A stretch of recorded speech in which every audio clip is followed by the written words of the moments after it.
sasabihin sa inyo, mga bata. Hanggang ngayon, di pa kayo natutulog. Pag hindi kayo natulog, kakainin ko yung mga mata nyo. At yung mga selto nyo, ipamimigay ko na.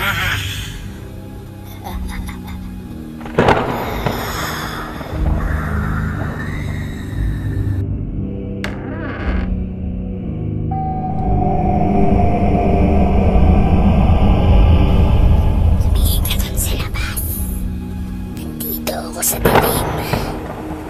Tinitignan lang kita kung susunod ka o hindi. Kaya ako sa'yo, sumunod ka dyan sa mga magulang mo.